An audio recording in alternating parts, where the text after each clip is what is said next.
Upendran sir, இப்போ வந்து இதோட பார்வை எப்படி இருந்திருக்குன்னா, விஜயால தான் வந்து இந்த கூட்டணியில் வந்து இவ்வளோ குழப்பங்கள் நீடிச்சுக்கிட்டு இருக்கு. ரொம்ப கவனமாக பார்த்து வந்து சீட்டை கொடுக்குறன்ற பேரில் வந்து மிஸ்கால்குலேட் பண்ணிட்டாரு முதல்வர் அப்படின்னு ஒரு பார்வை வந்து ஷபீர் சார் சொல்கிறார். அதிமுகலையும் வந்து முதல்ல அவர் குறிப்பிட்டது போல இந்த கட்டாயம் ஏன் வந்துச்சு, உடனடியாக ஒரே நாளில் வந்து அமித்ஷா வந்து எடப்பாடியை சந்திச்சு கூட்டணியை கன்ஃபார்ம் பண்ணிட்டு போறாரு. அப்போ இந்த தேர்ட் ஃபோர்ஸா இருக்கக்கூடிய விஜய் புதுசா உள்ளவர தாக்கம் வந்து இந்த கூட்டணிகளை முடிவு பண்ண வச்சதுக்கு காரணமே விஜய் தான் அப்படின்னு ஒரு பாயிண்ட் ஆஃப் வியூ இருக்கு. அதை எப்படி பாருங்க? திமுக வந்து ஒரு புனிதமான கட்சி. தமிழ்நாட்டுக்கு எல்லா வகை நன்மைகளும் திமுக மட்டும்தான் செய்யும், திமுக கூட்டணி தான் செய்யணும் நான் வாதாட முடியாது. அதே போல் இல்லை அதிமுகவுக்கு நீங்கள் வாய்ப்பு கொடுங்க, அதிமுக மிக புனிதமான கட்சி, மக்களுக்கு இந்த மாதிரி ஒரு ஆட்சி செய்வதற்கு காத்து கிடக்கிறது, இதுக்கு நான் சப்போர்ட் பண்ண முடியாது. எல்லாரும் எல்லா விதமாக ஆதரிக்கலாம், ஒவ்வொருத்தருக்கும் ஒரு உள்ளார்ந்த கருத்து இருக்கலாம். சரி, இப்போ இந்த ரெண்டு கட்சிக்கு மாற்றாக இந்த ரெண்டு கட்சியை அப்புறப்படுத்தக்கூடிய சக்தி உடையவர்கள் உள்ளே வருகிறார்கள், அவரை நீங்கள் நம்புங்கள் பாருங்கன்னா அதுவும் வந்து ஏமாற்றமா இருக்கு. அந்த மாற்றமே கிடையாது. விஜய் பத்தி பாக்குறோம், சீமானை பத்தி பாக்குறோம். இந்த பில்டிங் கட்டி இருக்கிறோம், இந்த பில்டிங்கோட அஸ்திவாரம் கட்டிட்டு தான் இந்த பில்டிங் மேல எழுப்ப முடியும். ஆனா இந்த பில்டிங் மேல மட்டும் வச்சுக்கிட்டு நான் அஸ்திவாரம் மாத்துறேன்னு வராரு சீமான். இந்த நீங்க கீழே இருக்கிற கடகால் போடாம இந்த பில்டிங் கட்ட முடியுமா? முடியாது. அப்ப இந்த பில்டிங்கை நான் மேல வச்சுக்கிறேன், கீழே இருக்கிற கடகால் சரியில்லை இதெல்லாம் தூக்குறேன்னாக்கா அது என்ன அர்த்தம்? புதைக்குழி. அப்படிப்பட்ட ஒரு கட்சியாகத்தான் சீமானை பார்க்க முடியுது. சரி, அவர் வேண்டாம், விஜய் வரட்டும், தப்பு இல்லை. யாராவது ஒருத்தர் வந்தா ஒரு மாற்றம் வராதா? தேவதூதர் வரமாட்டாரா? ஒரு புனிதமான ஆட்சி தரமாட்டார்கள்? எல்லோருக்கும் ஆசை இருக்கிறது. சரி, ஆனா என்ன கொடுமைன்னா அவர் ஏதாவது ஒரு அரசியல் செய்கிறாரா விஜய்? அப்போ நம்ம எல்லாத்தையும் எப்படி பார்க்கணும்? ஒரு குற்றம் குறை இருக்கிற கட்சிகள் இருக்குன்ற, ஆனா எது தமிழ்நாட்டுக்கு தேவைன்னு மக்கள் முடிவு பண்ணா அதோட கொடுமை தெரியுங்களா? 80% மக்கள் லஞ்சத்தில் ஊறி போய் கிடக்கிறார்கள். இந்த தமிழ்நாட்டில் இந்த அரசியல் கட்சிகள் கெட்டு போனதற்கு காரணம் 80%. 20% விநியோகிக்க முடியல. அந்த 20% யோக்கியமான தெரியாது, 20% வாங்கலன்றது வேற. 80% பொது தேர்தல் இடைத்தேர்தல் பணம் போய் சேர்க்கிறது, பரிசு பொருள் போய் சேர்க்கிறது. யார் குற்றவாளி? யாருக்கு? இந்த சமுதாயத்தில். அதாவது நான் வந்து யோகியமா இருக்கணும்னு நான் நினைக்கணும்ல, ஆனால் எம்எல்ஏ யோகியமா இருக்கணும், எம்பி யோகியமா இருக்கணும், கவுன்சிலர் யோகியமா இருக்கணும். ஒருத்தன் வீடு யோகியமா கட்டுறானா? இன்னைக்கு சென்னையில் போய் பாருங்க, தெரு 32 அடி 6 அடி தந்துடுறான் கார் பார்க்கிங் ஏறணும்னு. உன்னுடைய அளவு என்ன? உன் வீட்டு அளவு என்ன? எதுக்கு நீ இழுத்துட்டு வர உன்னுடைய காரைய? இல்ல எனக்கு பாத்தீங்கன்னா 32 ரோடு 18 அடி ரோடா இருக்கு. நீங்க இங்க வடபழனியில போய் பாருங்க. அப்போ மக்கள் இந்த மக்கள் முடிவு பண்ணணும். ஒரு புரட்சியும் வராது, ஒரு மண்ணாங்கட்டியும் வராது. நம்ம கட்சிகளை குறை சொல்லிட்டே இருக்கணும். ஆனா இதுல என்ன கொடுமைன்னா வந்து பாஜக கால் ஊன்றக்கூடாது, பாஜக மற்ற மாநிலங்களை பாக்குறோம் என்ன மோசமா இருக்குன்னு. ஆனா பாஜகவுக்கு அறிவில்லை. பாஜகவுக்கு அறிவில்லைங்க. தமிழ்நாட்டில், அதாவது இந்தியாவிலே அதிகமான கோயில் கொண்ட நகரம் தமிழ்நாடு. இந்த ஊர்ல உங்களுக்கு எப்படி வரணும், எப்படி கால் ஊன்றணும் தெரியாத கட்சி மத்தியில் 3 முறை ஆட்சியில் வருகிறது, பல மாநில ஆட்சிக்கு வருது. சரி, தமிழ்நாட்டில் நீ என்னையா பண்ணோம்? தமிழ்நாடு நாங்கள் கண்டுக்க மாட்டோம், எங்களுக்கு ஓட்டு போட்டால் போதும். எப்படி வரும்?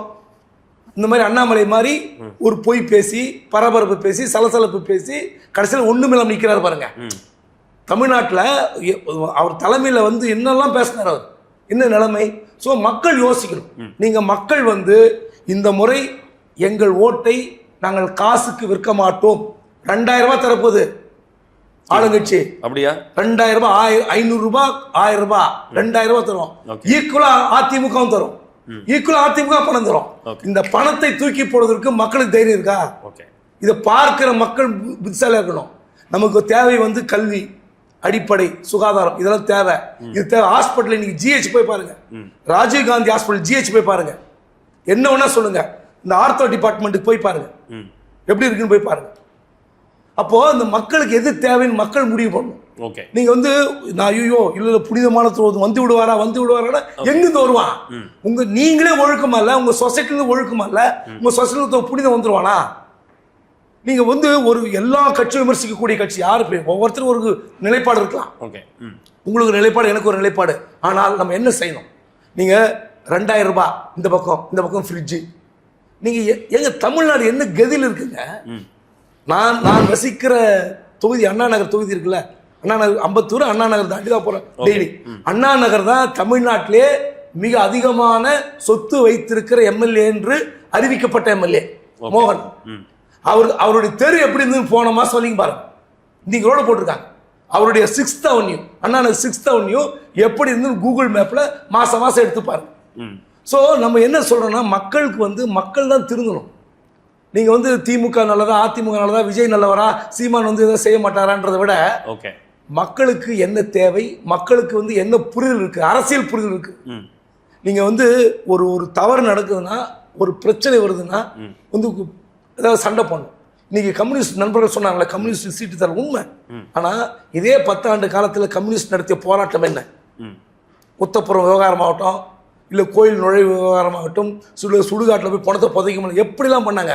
நான் கேட்குறேன், அந்த கம்யூனிஸ்ட் எங்கெங்க போச்சு இந்த 5 வருஷம்? ஏங்க நீங்கள் அடங்கி போனோம்? 6ல் 8 கூட வாங்கட்டும், 10 வாங்கட்டும், 4 வாங்கிட்டு அது உங்கள் இஷ்டம். நீங்கள் அடங்கி போங்க, இல்லைன்னா எகிரி போங்க. காரணம் என்ன? இப்போ உங்களுக்கு வந்து தேர்தல் நேரத்தில் நம்ம இதெல்லாம் பேசுகிறோம். இப்போ பேட்டி கொடுத்துட்டு வெளியே வராங்கல்ல, இல்லை கூட்டணி இல்லைன்னு சொல்கிறாங்கல்ல, பிரச்சனை வருது இல்லை. இப்போ வேலுமுருகன் சொல்கிறார், நல்ல நண்பர் தான் எனக்கு, இல்லைன்னு சொல்ல. ஆனால் என்ன பிரச்சனை? இன்னைக்கு நீங்க கதறி என்ன பிரயோஜனம்?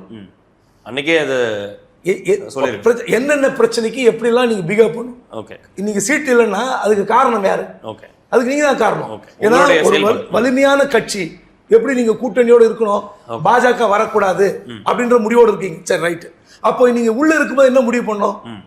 இந்தந்த பிரச்சனைக்கு, மக்கள் பிரச்சனைக்கு போராடினதாங்க அரசியல் கட்சி. நீங்க கூட்டணி தர்மம், ஐயோ அவர் கோச்சு சுபேர் கோச்சு பாரு, இவர் கோச்சு பாரு, அவர் கோச்சு பாருலாம் கிடையாது. மக்கள் பிரச்சனைக்கு போராடுகிற கட்சி தான் தமிழ்நாட்டுக்கு தேவை. அப்படிதான் அரசியல் பண்ண முடியும். அப்பதான் நீங்க மாற்றான் தோட்டத்து மல்லிகைக்கு மனம் உண்டுன்னு தேமுதிக உள்ள கூப்பிட்டீங்க, எஸ்டிபி உள்ள கூப்பிட்டீங்க. இப்போ 3 பேர். இப்போ நான் கேட்கிறேன், சரியா தப்புறோம், கருணாசுக்கு என்னங்க ஓட் பேங்க் இருக்கு? ஒரு சீட் எதுக்கு கொடுக்கணும்? என்ன ஓட் பேங்க் இருக்கு அவருக்கு?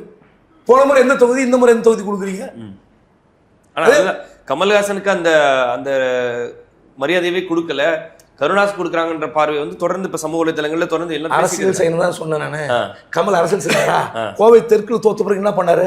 எங்க ஏதாவது அரசியல் பண்ணியிருக்காரா? எங்க கமல் மாதிரி ஒரு, எனக்கு தெரிந்து இந்தியாவில் உலக வரலாற்றில் இப்படி அரசியல் கட்சி நடத்திய தலைவரை பார்க்கவே கிடையாது. தான் பதவியில் இருந்தால் போதும், தன் கீழே இருக்கிறவன் எம்எல்ஏ ஆகணும், கவுன்சிலர் ஆகணும், கணக்கே இல்லை. நான் கேட்கிறேன், 2024 மக்களவை தேர்தலில் உதயசூரியன் நிற்பதற்கு தயாராக இருந்தார். 2024 உதயசூரியன் அவர் நிற்பாரா? ஆனா இங்க எம்எல்ஏ தேர்தல் வரும்போது எனக்கு டார்ச் லைட் தான் வேணும். என்ன அநியாயமா இருக்கு? உங்களுடைய எம்எல்ஏக்கள் 2 பேரோ 3 பேரோ சட்டமன்றத்தில் உங்கள் குரலா ஒலிக்க போறாங்கல்ல, மக்கள் நீதி மையம் அப்படின்ற குரலில் யாரோ ஒலிக்க போகிறாங்க, பேச போகிறாங்க, இருக்கட்டுமே. இப்போ போன முறை அரசியல் பண்ணி அவர் வாங்கியிருக்கணும்னு கண்டிப்பாக, அதுதான் அரசியல். அவரை மாதிரி இப்படி ஒரு இழிவான நிலைக்கு தேடிக்கொண்டது அவர் தான். அவர் நின்னா உதயசூரியன் நிக்கலாம். இப்போ 34 எம்எல்ஏக்கள் யார் ஓட்டு போட்டு எம்பி ஆனீங்க? எந்த கட்சி? இப்போ நீங்க வந்து டெல்லியில இருந்து நீங்க மக்கள் நீதி மையம் டாஸ்க் லைட் சின்னத்துல நிக்கிறீங்க, உதயசூரியன் தான் திமுக எம்பி தான். அப்போ என்ன பிளான் பண்ணிக்கணும்? சார் எனக்கு இவ்வளவு சீட்டு கொடுங்க. அவருக்காக திரும்ப அவர் அறிக்கை விடுறாரு, அவரை வந்து நீங்க இப்படி பண்ண தப்பு, அவருக்கு சீட்டு கொடுங்க. அப்போ அந்த ஒரு நிலைப்பாட்டை அவர் கட்சி எடுக்க முடியல. இன்னொரு திரும்ப விட்டது உண்மையில வரவேற்கத்தக்கது. நீங்க கூட்டணி கட்சி என்ற அடிப்படையில் அவருக்கு சீட்டு இல்லை என்று சொன்னது தப்புன்னு சொல்லி ஒரு அறிக்கை வருது திரும்ப கட்டிருந்து. அவர் முதல்வர் யூஸ் பண்ணிக்கிறாரு, அப்படிதானே? ஏங்க நான் சரியா இருந்தா நான் ஏன் மத்தவங்க யூஸ் பண்ணி சொல்லி புரியுது. அது வந்து சரின்னு சொல்லி அறிக்கை விடுறது அதோட கொடுமை. ஆமா, கேட்க வேண்டியவரே கேட்கல, ஒத்துக்கல, அதனால அவங்க அதை இல்ல. அதுல ஒரே ஒரு செய்தி வந்துச்சு, 3 கொடுத்துருக்காங்கன்னு வந்துச்சு. 2 ரெட் ஜெயண்ட், 1 சன் பிக்சர்ஸ், அது கூட வந்துச்சு. ஓகே, சுபேர் சார் உங்களோட இறுதி கருத்து சுருக்கமா எல்லாத்துக்குமா? நிறைய நந்தகுமார் சார் பேசினாரு. திமுக கூட்டணியில் நிறைய லோடு ஏறிக்கிட்டே போகுது, ஒவ்வொரு அச்சாணியா கலந்துட்டு இருக்குங்கிறாரு. இங்க தானாவே ஒவ்வொரு சக்கரமா கலந்து போயிட்டு இருக்கு அதிமுக கூட்டணி. ஒவ்வொரு நாளும் அதிமுகவினுடைய முக்கிய நிர்வாகிகளாக இருக்கக்கூடிய மாவட்ட செயலாளர்கள், முன்னாள் அமைச்சர்கள், முன்னாள் எம்எல்ஏக்கள் டெய்லி காலையில் பேப்பர் பார்த்தா இத்தனை பேர் அந்த கட்சியிலிருந்து வெளியே போயிருக்காங்கன்ற செய்தி தினந்தோறும் வந்துகிட்டே இருக்கு. இதுதான் அதிமுகவினுடைய கூட்டணி. 2021 இருந்த அதிமுக இன்னைக்கு இல்ல. அதிமுகவில் ஒவ்வொரு நாளும் பலகீனப்பட்டு கொண்டே இருக்கிறது.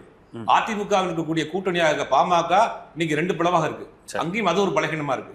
அப்புறம் பாத்தீங்கன்னா பாஜகக்குள்ளேயே அண்ணாமலை ஆதரவாளர்கள் சைலண்டா இருக்காங்க. அண்ணாமலை ஆதரவாளர்கள் கடுமையான போராட்டத்தை நோக்கி போயிட்டு இருக்காங்க. திமுக கூட்டணிக்குள் நடக்கக்கூடிய பிரச்சனை தொகுதி சம்பந்தமான பங்கீட்டு பிரச்சனை, அதிமுகக்குள் நடக்கக்கூடிய பிரச்சனை கட்சிய பிரச்சனை. கட்சியை பல பிரிவுகளா இருக்கு, ரெண்டையும் போட்டு குழப்பிக்க கூடாது. நாளைக்கு காலை எல்லா கட்சி தலைவர்களும் ஒன்னா உட்கார்ந்து பேசி தொகுதி பங்கீடு முடிச்சிட்டு ஒரே மேடையிலேயே கையை தூக்கிடுவாங்க, பிரச்சாரத்துக்கு போயிடுவாங்க, அவங்களுடைய கொள்கை என்னன்னு சொல்லிடுவாங்க, முடிஞ்சு போச்சு. இங்க கட்சி நாளைக்கு காலை எந்திரிச்சு பார்த்தா பக்கத்துல இருக்கவங்க, இந்த பக்கம் பார்த்தா இந்த ஏடிஎம்கேல இருந்து யாரு அந்த மாதிரி போய் சேர்ந்ததுன்னு சுபேர்ட்ட ஒரு பட்டியல் வாங்குனீங்கன்னா கொஞ்சம் நல்லா இருக்கும். அதான் கேக்குறேன். அமமுக உள்ள வந்திருக்காங்க, இங்க அது எப்படி வந்து எல்லாரும் வெளியே போயிட்டு இருக்காங்கன்னா ஓபிஎஸ் வெளியே போயிட்டாரு, அப்படி தனி நபர்கள் தானே வெளியில போயிருக்காங்க. ஒரு நபரை தான் உள்ள கொண்டு வந்திருக்கீங்க, அமமுக எது கொண்டு வந்திருக்கீங்க, தினகரனுக்கு பின்னாடி இருக்கக்கூடிய அந்த முக்குளத்தூர் வாக்குகளை தன் பக்கம் அறுவடை பண்ணு கொண்டு வந்திருக்கீங்க. சரி, தினகரன் வந்தா மொத்தமா வந்துருவாங்களா? ஏன் சசிகலா ரம்யா அன்னைக்கு வந்து இன்னைக்கு அவங்க ஒரு கட்சி ஆரம்பிச்சிருக்காங்களே, அவங்க வேட்பாளர் போட போறாங்க. அன்புமணியை எதிர்த்து டாக்டர் ராமதாஸ் வேட்பாளர் போடுவாரு. அந்த 5வது முனையை பத்தி நம்ம யாருமே பேசலதையும் டிடிவி தினகரனை எதிர்த்து சசிகலா வேட்பாளரை போடுவாங்க. ஓகே, இதெல்லாம் பலகீனமா அவங்க கணக்கு தெரியலையா? இதெல்லாம் குழப்பமா தெரியலையா? திமுக கூட்டணியில மட்டும் தான் குழப்பமா இருக்கா? அதிமுக கூட்டணி நாளுக்கு நாள் பலகீனமாகி போயிட்டு இருக்கு சார். அது வேற கூட்டணி சார், நீங்க பேசுறப்ப நான் எதுவுமே பேசல. அது வேற கூட்டணின்றது. இது அதிமுக கூட்டணிக்குள்ளார ராமதாஸும் சசிகலாவும் இல்ல, அது வேற கூட்டணி. அவங்க அதிமுகவை சென்ட்ரல் ஓட்டு தான் போக போகுது. சசிகலா யாரு சார்? திமுக காரங்களா? உங்க ஓட்டு தான் போக போகுது. நாளுக்கு நாள் அந்த கூட்டணி ஒவ்வொரு சக்கரமா கலந்து ஓடிக்கிட்டு இருக்கு. இந்த கூட்டணியை வச்சுட்டு தான் நாங்க ஆட்சியை அப்படிக்க போறாங்க. திமுக கூட்டணிக்குள் தொகுதி பங்கீடு பிரச்சனையை பெருசா ஊதி பெருசாக்குறாங்க. உள்ள கட்சியிலே ரெண்டு பங்கா பிரிஞ்சு போறாங்க. விட்டு விட்டா இருக்கு கட்சி அங்க. இல்ல அப்படி பார்த்தா போன தேர்தலில் திமுக கிட்ட ஒரு பெரிய கட்சி ஆதரவோட இருந்தாங்க தெரியுமா? காலையில் கருப்பு சிவப்பு சைக்கிளில் வந்து அவங்களுக்கு ஓட்டு போட்டு 2021 அன்னைக்கு ஊடகத்திலெல்லாம் வந்துச்சு தெரியுமா? அந்த கட்சி இப்போ தனியாக கட்சி ஆரம்பிச்சிருக்காங்க. ஓகே, அதுக்கு பேர் தமிழக வெற்றி கழகம் விஜய். இது உங்களுக்கு உங்க ஆசை இல்ல நடந்துச்சா இல்லையா? பிரச்சாரம் உங்களுக்கு சுகமா பிரச்சாரம் பண்ணார் சார். 2021 சார், அதான் உங்களுக்கு 16 பிரச்சாரம் பண்ணார்ல, 2021 உங்களுக்கு பண்ணாரா? பிரச்சாரம் பண்ணல சார். அதெல்லாம் வந்து கேசிமா வந்து செய்தி விஜய் ஓபன் பிரச்சாரம் பண்ணாரா? நீங்க சொல்றீங்களா அம்மா மக்கள் முன்னேற்ற கழகம்னா அவர் வந்து மற்ற ஓட்டு வந்துருவானு. இப்ப தேமுதிக எதுக்கு நீங்க சேர்த்திருக்கீங்க? தேடி வர்றாங்க அவங்க வந்தா எனக்கு லட்சக்கணக்கா ஓட்டு வந்துரும். லட்சமா வந்தா வராது. லட்சமா முரண்பாடு வர்றாங்களா? நீங்க சொல்றதுக்கு முரண்பாடு. வீடியோ உட்கார்ந்து நீங்க சொன்ன உதாரணம் மத்திய அமைச்சர்கள் வச்சு உட்கார்ந்து டிடிவி வந்தா கட்சி வராது, பிரேமலதா வந்தா நிறைய ஓட்டு வரும். நிறைய ஓட்டர் சார். அப்ப இருக்கிற கம்யூனிஸ்டால உங்களுக்கு ஓட்டு கிடையாதுன்றீங்க. தேடி வர்றாங்களா இல்லையா? உங்களுக்கு ஏன் வரல அத சொல்லுங்க. ஓகே, இறுதி கருத்து முடிச்சலாம் சார். பொன்னில்சன் சார் இறுதி கருத்து. இல்ல இப்ப என்னன்னா நம்ம இன்னைக்கு தலைப்பு வந்து கூட்டணியில வியூகத்தில் முந்துவது யார் தான் தலைப்பு. யார் வென்றிருக்கிறாங்க எங்கெங்கயோ போயாச்சு. ஆனா என்னன்னா கூட்டணின்றது ஒரு கட்சியின் வெற்றி கூடிய 10 அம்சங்கள்ல ஒரு அம்சம். இது ஆடட் அட்வான்டேஜ் தான். இது பிரைமரி. ஓகே, பிரைமரி அப்படின்றது கிடையாது. இது நடக்க போறது சட்டமன்ற தேர்தல். நீங்க டெல்லியை காரணம் காட்ட முடியாது. இப்ப எந்த விஷயம் இருந்தாலும் என்னுடைய உரிமைன்னு கேட்டா நான் அரசு ஊழியர், என் காசுல இருந்து மாசம் மாசம் பிடிக்காதீங்க, பிடிக்காம எனக்கு பழைய பென்ஷன் எப்போ கொடுப்பீங்க, இதுதான் எனக்கு தேவை. எனக்கு சனாதனம் வருது, பிஜேபி வருது இல்லை. நான் அதே மாதிரி பகுதி நேர ஆசிரியர், எனக்கு வேலை கொடுப்பேன்னு நான் இப்போ டிஓ ஆபீஸ்ல உட்காந்து போராட்டம் பண்ணும்போது எதிர்கட்சி தலைவராக இருந்த ஸ்டாலின் வந்து உட்காந்து சொன்னாரு நான் கொடுத்துறேன்னு சொன்னாரு. இடைநிலை ஆசிரியர்கள் சம வேலைக்கு சம ஊதியம் சொன்னாரு. பகுதி நேர ஆசிரியர்களுக்கு முழு நேர ஊதியம் கொடுப்பேன்னு சொன்னாரு. இதெல்லாம் என்னைக்கு கொடுக்க போறீங்க? 33வது வாக்குறுதியா சொன்னீங்க. அதிமுக ஆட்சியில 12,100 கோடி விவசாய கடன் 2 முறை தட்டு பண்ண வேண்டாங்க, நாங்க தள்ளுபடி பண்றோம், எங்களுக்கு ஓட்டு போடுங்க. நீங்க 33 வாக்குறுதியா இன்னைக்கு வரைக்கும் கொடுக்குற 153வது வாக்குறுதியா மாணவர்களுக்கு கல்வி கட்டணம் ரத்து பண்ண வேண்டியல பண்ணல. 221வது வாக்குறுதியா என்னன்னு சொன்னீங்க? மின்சார கட்டணம் மாதம் ஒரு முறை கணக்கீடு, வருடத்திற்கு 6,000 மிச்சமாகும். நீங்க இன்னைக்கு வரைக்கும் கணக்கு போடல. 504வது வாக்குறுதியா டீசலுக்கு 4 ரூபாய் குறைப்பேன், நீங்க இன்னைக்கு வரைக்கும் குறைக்க. 503வது வாக்குறுதியா கேஸுக்கு 100 ரூபாய் குறைப்பேன், நீங்க இன்னைக்கு வரைக்கும் கொடுக்கல. ஆனா மோடிக்கு கடிதம் எழுதினீங்க கேஸ் வேணும்னு. இது எல்லாம் தான் சட்டமன்ற தேர்தலில் பிரதிபலிக்கும். இது இல்லாம என்னன்னா ஒரே ஒரு விஷயம் சொல்லிடுறேன். நீங்க முக்கியமான விஷயம் இந்த ஆட்சியோட நிர்வாகத்துல என்னன்னா சட்டம் ஒழுங்கு பிரச்சனை. 8 கோடி மக்களுக்கு பொறுப்பு டிஜிபியை போட்டு அந்த பொறுப்பு டிஜிபிக்கு ஒரு பொறுப்பு டிஜிபி இப்படி இருக்குது. பெண்கள் பாதுகாப்பு கேள்விக்குறியா இருக்குது. அதே மாதிரி பாத்தீங்கன்னா போதை கலாச்சாரம் பெருகி இருக்கிறது. அப்புறம் ஆணவ படுகொலைகள் பெருகி இருக்குது. Custodial death 37 custodial death. 25வது கஸ்டடியல் டெத்துக்கு சிஎம் போன் பண்ணி அவங்க அம்மாட்ட சொல்றாரு சாரிம்மா இனிமேல் இப்படி நடக்காதுன்னு. அதற்கு பிறகு 12 கஸ்டடியல் டெத் நடந்திருக்குது. விலைவாசி உயர்வு, தேர்தல் வாக்குறுதிகள் நிறைவேற்றாத தன்மை, இது மட்டும் இல்லாம எல்லா பக்கத்திலையும் பாத்தீங்கன்னா ஊழல் பெருகி இருக்கிறது. ED கொடுத்த ரிப்போர்ட்லயே வந்து நீதிமன்றம் சொல்லி எஃப்ஐஆர் ஃபைல் பண்ண முடியல.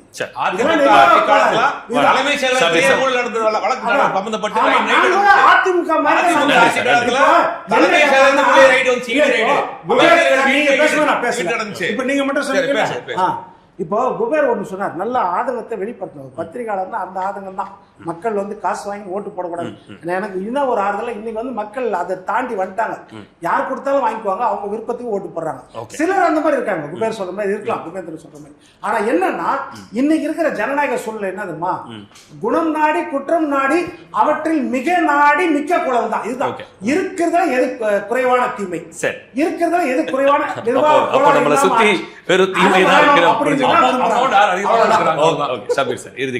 நீங்க பாஜக அப்படின்ற ஒரு கட்சி இல்லாமல் தமிழக தேர்தல் காலத்துல ஒரு தேர்தல் நடக்குது அப்படின்னா உங்களுக்கு இந்த காட்சிகள்லாம் முற்றிலும் வேறு விதமாக இருக்கும்.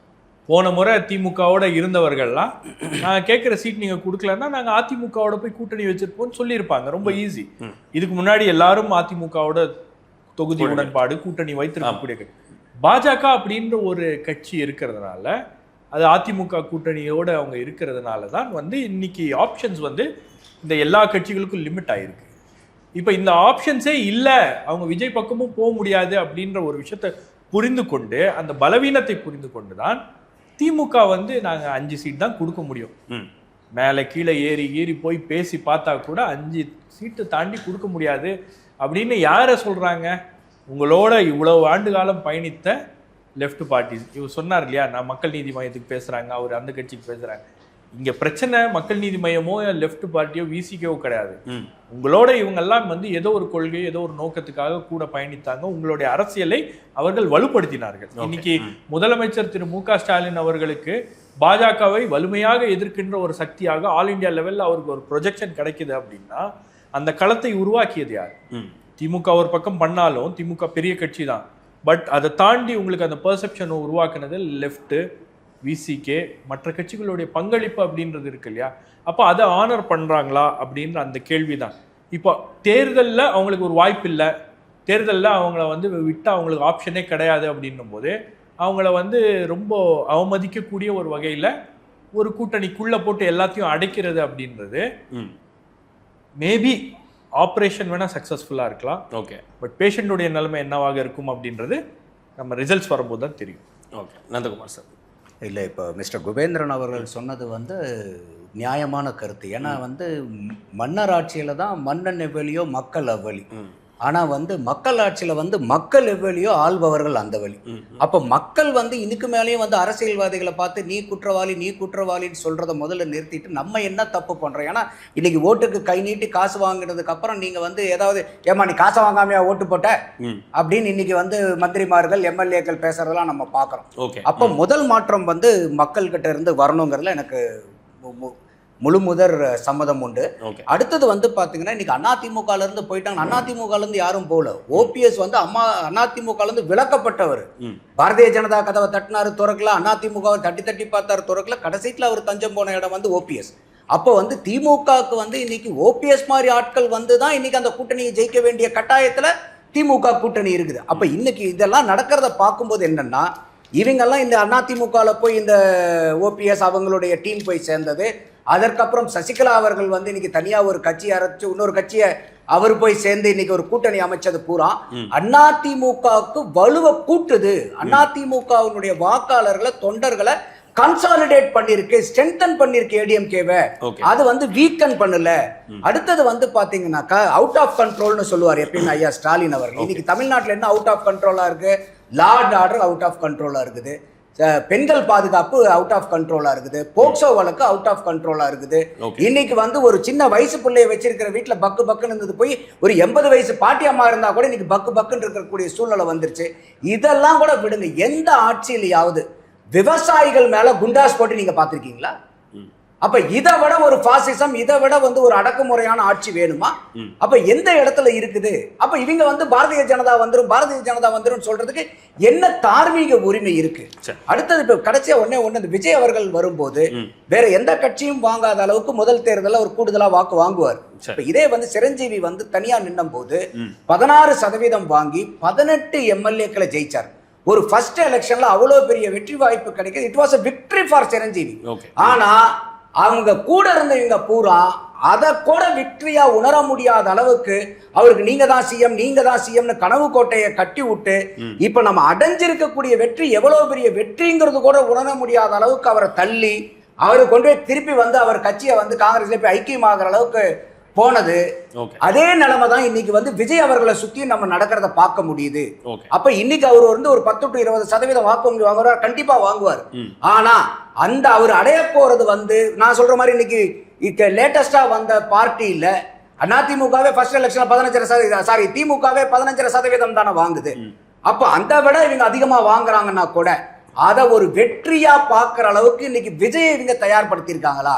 அப்போ இவர் தொடர்ந்து, ஏன்னா இன்னைக்கு சீமான் பின்னாடி இருக்கக்கூடிய கூட்டத்துக்கும் விஜய் பின்னாடி இருக்கிற கூட்டத்துக்கும் ஒரு பெரிய வித்தியாசம் என்னன்னா, சீமான் பின்னாடி இருக்கிறவங்க யாருமே வந்து ஆமா நம்ம அடுத்த எலெக்ஷன்ல போய் நின்று ஜெயிக்க போறோம்னு சொல்லிட்டு அந்த நம்பிக்கையில இல்ல. தோத்தாலும் தொடர்ந்து பயணிப்போங்கிற கூட்டம் சீமானுக்கு பின்னாடி இருக்கு. ஆனா விஜய்க்கு பின்னாடி இருக்கிறவங்க வந்து ஐயா ஸ்டாலின் அவர்கள் வந்து இன்னும் ரூம் சாவி கொடுக்கல, அவ்வளவுதான். அவர் ரூம் சாவி கொடுத்தாரு, அவர் ஃபைல் எல்லாம் பொருள் எல்லாம் தூக்கிட்டு வெளியே வந்துட்டாருன்னா இவரு போய் அந்த சிஎம் சீட்ல உட்கார்ந்து. தேர்தலில் விஜய் தோத்தா அந்த கூட்டம் விஜய் கூட இருக்கா இல்லையான்றது நமக்கு தெரியும். விஜய்க்கே அந்த நம்பிக்கை போயிடுங்க. அதுதான் நான் சொல்ல வரேன். சிரஞ்சீவியினுடைய நம்பிக்கை இதை எக்ஸாம்பிள சொன்னேன்.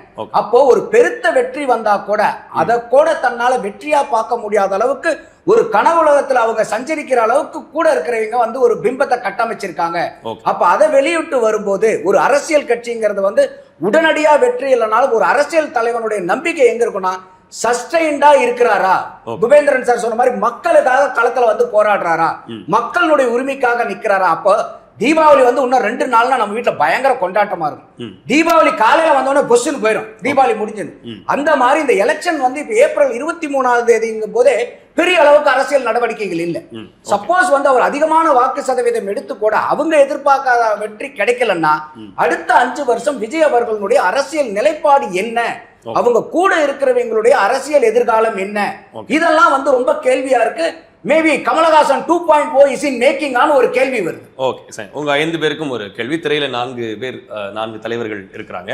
இது வந்து கோடிட்ட இடங்களை நிரப்புதான், எக்ஸ்ட்ரா பதில் எதுவும் சொல்ல வேண்டாம், நேரடியா சொல்லுங்க. கூட்டணி வியூகத்தில் வென்றது இந்த 4 பேர்ல யார்?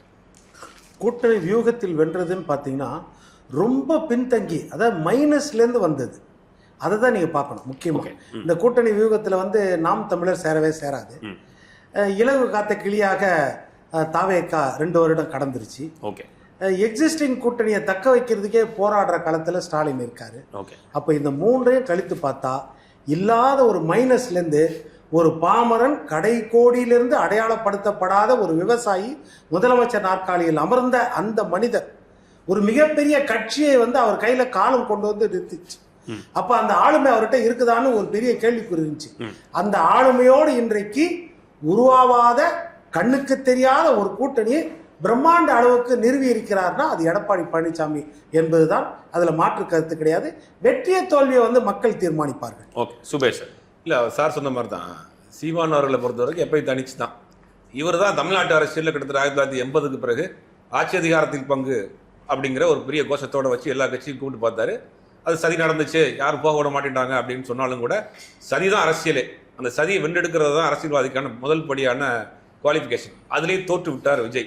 ரெண்டாவது, விஜய்ங்கிற அந்த பிம்பமே ஒரு போலியான பிம்பம் தான். 30% இருக்கு, 20% இருக்கு, அவருக்கு வந்துட்டாங்க, இவர் வந்துட்டாங்கன்னு சொல்லிட்டு எத்தனையோ பேர் சொல்லிட்டே இருந்தாங்க. செய்திகளை கசிய விட்டு கொண்டு போலியான பிம்பத்தை ஏற்படுத்தி ஊடக வெளிச்சத்தால் உருவாக்கப்பட்ட ஒரு அரசியல் நாயகன் தான் விஜய். அவர் தனித்து விடப்பட்டிருக்கார். தமிழ்நாட்டு அரசியல் தனித்து தான் இருப்பார். தேர்தல் முடிவும் அவருக்கு அப்படித்தான் தெரியும். எடப்பாடி பழனிசாமியை பொறுத்த வரைக்கும் தமிழ்நாட்டில் அதிமுகங்கிற ஒரு கட்சி, புரட்சித் தலைவர் எம்ஜிஆர் உருவாக்கிய கட்சி, அந்த கொள்கையை மாறி எம்ஜிஆர் உருவாக்கிய கட்சி, அம்மையார் ஜெயலலிதா வழிநடத்திய கட்சி, அந்த கொள்கையை மாறி இன்றைக்கு தொடர்ந்து பாஜகவோடு தோல்வி முகத்தை சந்தித்துக் கொண்டே இருக்கிறார். மீண்டும் அதே தோல்வி கூட்டணியோடு கைகோர்த்திருக்கிறார்.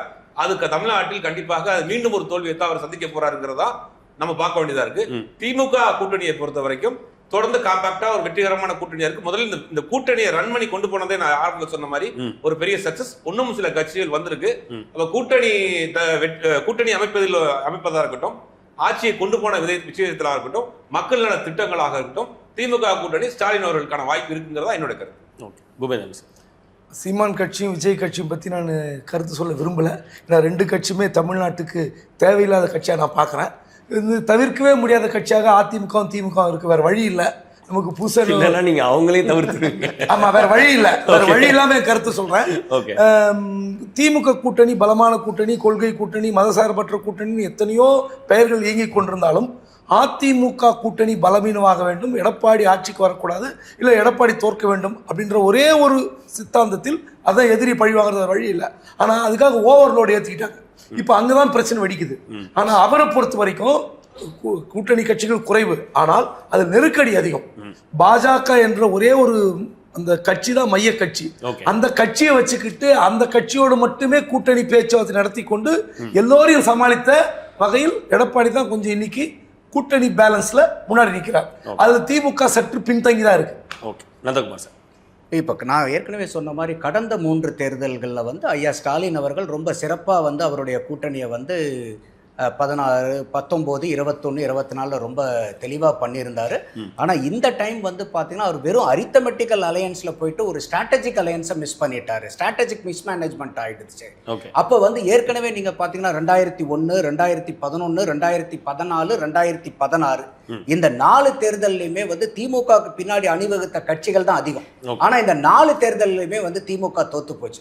அதாவது too many cook spoil the ஃபுட்னு சொல்லுவாங்க. அந்த மாதிரி அவங்க வந்து ஒரு ஸ்ட்ராட்டஜிக்கா வந்து அவங்களால டிசைட் பண்ண முடியாம காங்கிரஸை வித்தோல்டு பண்ண போறோமா இல்ல போனா போகட்டுமான்னு விட போறோங்கிறதுல அவங்களே ஒரு டைலமால இருந்து தேவையில்லாம வந்து டிஎம்டிகேவை தூக்கி உள்ளர போட்டதுனால இன்னைக்கு ஒட்டுமொத்த அந்த அலையன்ஸுமே வந்து ஒரு டிஸ்மேண்டில் ஆகிற அளவுக்கு, டிஸ்மேண்டில் ஆகலன்னா கூட அங்க ப்ராப்பர் அலைன்மெண்ட் இல்லாத அளவுக்கு ரொம்ப வீக்கா இருக்கு. அதே வந்து ஐயா எடப்பாடியார் அவர்கள் வந்து பாத்தீங்கன்னாக்கா நம்பர் ஆஃப் பார்ட்டிஸ் முக்கியம் இல்ல, பட் பார்ட்டிஸ் வித் ஸ்ட்ரென்த் அது வந்து தேவைன்னு சொல்லிட்டு இவங்க அரித்தமெட்டிக் கால்குலேஷன்ல போகும்போது அவர் வந்து ஒரு ஸ்ட்ராட்டஜிக் வியூ பாயிண்ட் எடுத்து அலையன்ஸ்ல கொண்டு வந்து இன்னைக்கு வந்து ரொம்ப ஸ்ட்ராங்கா இருக்காங்க.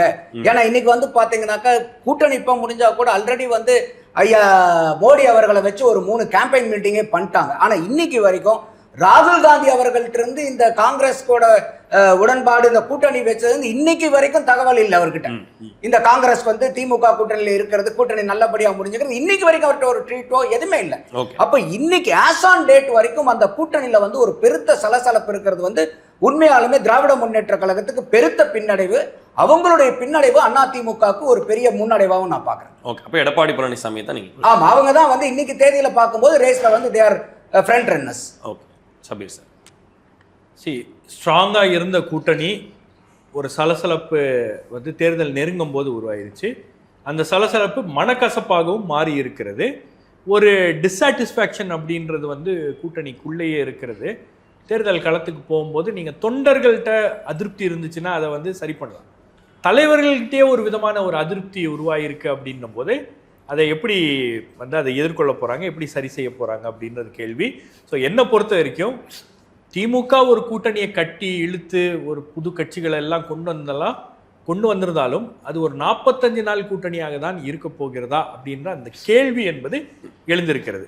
வெற்றி தோல்வி எப்படி அவங்களுக்கு ரிசல்ட் என்ன வருதோ அதை தாண்டி அந்த கூட்டணியோடைய ஃபியூச்சர் என்ன, ப்ராஸ்பெக்ட்ஸ் என்ன அப்படின்றது ஒரு கேள்வி. ஏடிஎம்கேவை பொறுத்த வரைக்கும் உங்களுக்கு வந்து ஏடிஎம்கே எந்த இடத்துல பின்னடைவை சந்தித்திருக்கிறது அப்படின்னா, அவங்க தனியாக இருந்திருந்தா கூட மக்களுடைய நம்பிக்கை ஓரளவுக்கு பெற்றிருக்கலாம். ஆனால் பாஜக அவங்கள ஒட்டுமொத்தமாக இயக்குது. பாஜக 27 சீட்டு, பாஜக சொல்லக்கூடியவர்கள் தாமரை சின்னத்தில் போட்டிடுறவங்க 34 தொகுதிகள் வரை தாமரை சின்னம் வந்து முன் எப்போதும் இல்லாத அளவுக்கு அவங்களுக்கு வந்து ஒரு வாய்ப்புகளை உருவாக்கி கொடுத்துருக்கிறது அப்படின்னும் போது அந்த இடத்துல தான் இவங்க வந்து பின்னுக்கு போகிறாங்க. இந்த 2 கூட்டணிகள்லையும் எலிஃபெண்ட் இன் த ரூம் அப்படின்னு சொல்லுவாங்க. எல்லாருக்கும் தெரியும், ஆனால் ஒரு விஷயம் அவங்க பேச மறுக்கிறது என்னன்னா ஆட்சியில் பங்கு, அதிகாரத்தில் பங்கு. அது வந்து ஒரு க்ளோஸ் டோர் மீட்டிங்கில் பேசினாங்கன்னா பேசவே பேசாதீங்க, வெளியேஞ்சி போங்கன்னுவாங்க. ஆனால் அது பொது வெளியில் போட்டு உடைச்சி அது ஒரு கூட்டணிக்குள்ள குழப்பத்தை ஏற்படுத்தக்கூடிய ஒரு அரசியலை விஜய் செய்திருக்கிறார். ஒரு நியூ கம்மரா அவர் அந்த விஷயத்தை வெளியே போட்டு உடைச்சது வந்து இந்த 2 கூட்டணிகளையும் அதோடைய தாக்கம் என்பது இருக்கிறது.